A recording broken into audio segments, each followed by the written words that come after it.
Buenos días a todos, otro día más a mi canal y en el día de hoy quería hablaros sobre un tema que para mí es un poco polémico. Quizás para la gente que esté dentro del mundillo del bonsai no lo sea tanto, pero para la gente que nos ve un poco desde fuera o que desconoce el mundo del bonsai sí lo sea. Y es el hecho de la dificultad en el bonsai. Oye, ¿cuándo vamos a romper con el mito de que cultivar bonsai es difícil? No es cierto, yo creo que no es cierto.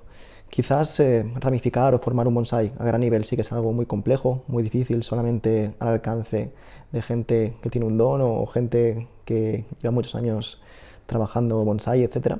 Pero cultivar un bonsai como tal yo considero que es bastante fácil.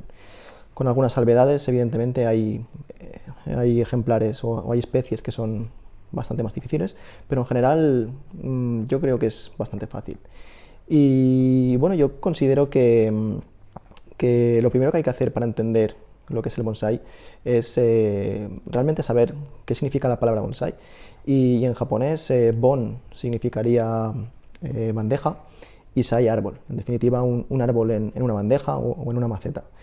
Y es tan simple como eso. Realmente cualquier árbol que ves por la calle, cualquier árbol que ves en un parque, en un bosque, etcétera, se puede hacer un bonsai.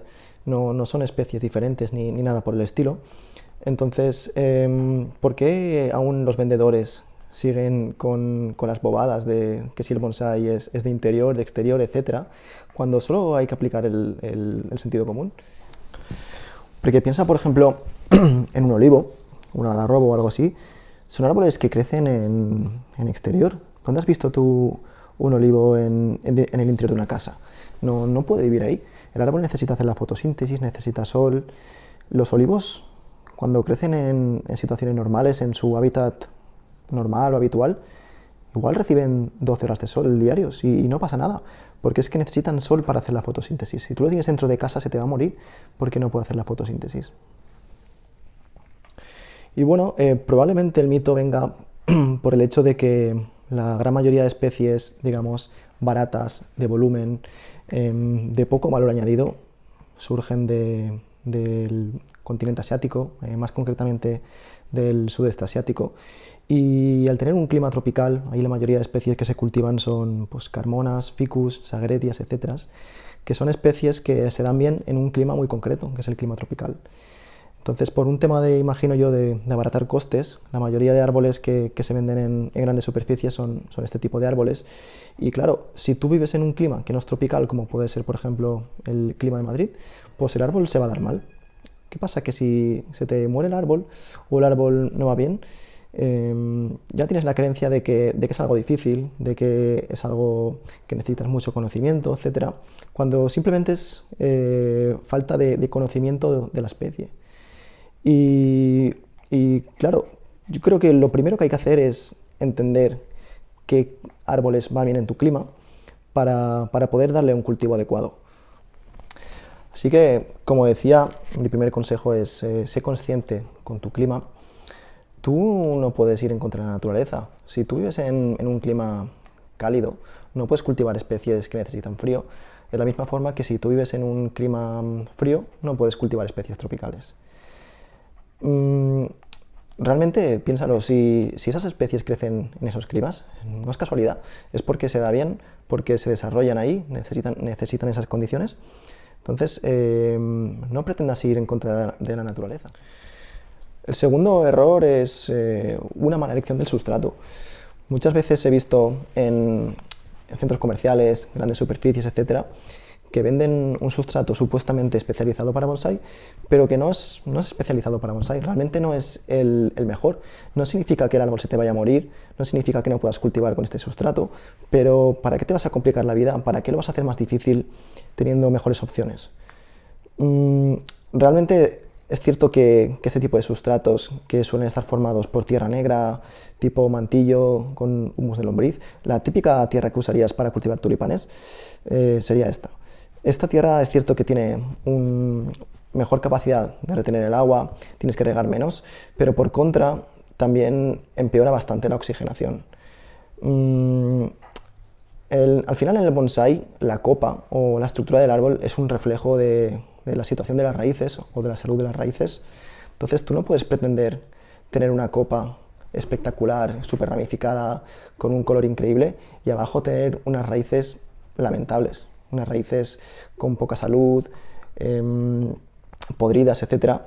No, hay un equilibrio. Entonces, lo que tú ves arriba es un reflejo de lo que hay abajo. Y cuanto más ramifiquen las raíces, más podrás ramificar la copa. Entonces, para poder ramificar las raíces, tú necesitas un sustrato poroso.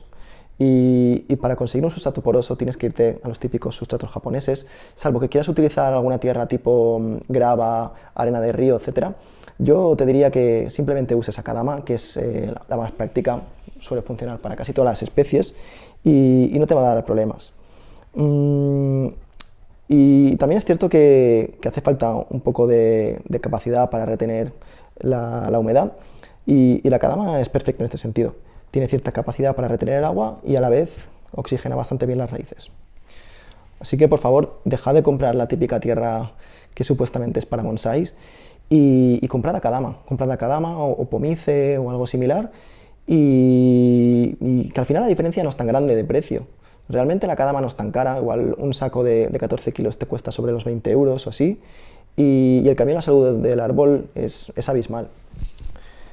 El tercer error es la elección del abono, porque muchas veces cuando vas a una floristería, a un centro de jardinería, etc., el encargado, el tendero, quien sea, te dice: oye, mira, tengo aquí un abono especial para bonsáis, es una botellita que tiene no sé qué vitaminas, tiene no sé qué aminoácidos, es súper especial, es mágico, y no es tan complicado como eso. Realmente déjate de historias de que sea abono especial para bonsái, etc. No existe algo así. Realmente son árboles, los tienes que abonar como un árbol más y no tiene ninguna otra complicación. ¿Qué pasa? Que la mayoría de abonos que venden en centros de jardinería son abonos químicos. ¿Y qué pasa? Que si tú usas un abono químico y te pasas con la dosis, adiós árbol, el árbol se te puede morir. Entonces, ¿qué necesidad tienes de estar usando un abono químico cuando perfectamente puedes estar usando un abono orgánico de liberación lenta? Con estos abonos no hace falta complicarse mucho la vida, tú simplemente coges, suele ser formato tipo pellet o bolitas, entonces tú coges las bolitas y las pones encima del sustrato y poco a poco se van descomponiendo y se va liberando pues el abono. Entonces no hace falta que os gastéis tampoco mucha pasta en abonos, realmente te vas a una cooperativa y te venden abonos a granel en formato pellet bastante baratos que cumplen la misma función que un abono japonés. No te tienes que ir a un abono japonés, sinceramente, no hace falta. En mi caso yo sí que uso abonos japoneses porque hay algunos que, por ejemplo, no emiten ningún tipo de olor, pero no hace falta, es más por capricho que por otra cosa. Y bueno, ya sé que evidentemente existen diferentes tipos de abono para bonsái, en el sentido de que hay algunos que son más prácticos para el otoño, otros que son más prácticos para la primavera, por la cantidad de nitrógeno, la cantidad de potasio, etc. Pero bueno, ahora mismo estoy comunicando esto solamente para simplificarlo. No estamos ahora mismo en el nivel de hablar de árboles más avanzados. No me vengáis los talibanes japoneses a criticarme por esto, solamente es a modo de simplificación. Y bueno, ya por concluir, un resumen rápido para los vagos que no se quieran ver todo el vídeo. Simplemente tened en cuenta lo siguiente.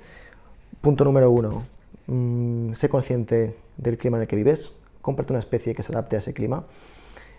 Punto número 2, cultiva el árbol en el exterior. Los árboles necesitan el sol para hacer la fotosíntesis, así que no pueden vivir en el interior de una casa. Punto número 3, usa un sustrato adecuado, no compres la típica tierra negra, sino que tienes que usar un sustrato poroso que tenga cierta retención de agua, como por ejemplo la Akadama, el Pomice, la piedra volcánica, etcétera, algo así. Y ya por último, el cuarto punto es el abonado. Usa un abono orgánico, porque si usas un abono químico y te equivocas con la dosis, la puedes liar muchísimo y te puedes cargar el árbol. En fin, esto ha sido todo, espero que os haya gustado y nos vemos en el próximo vídeo.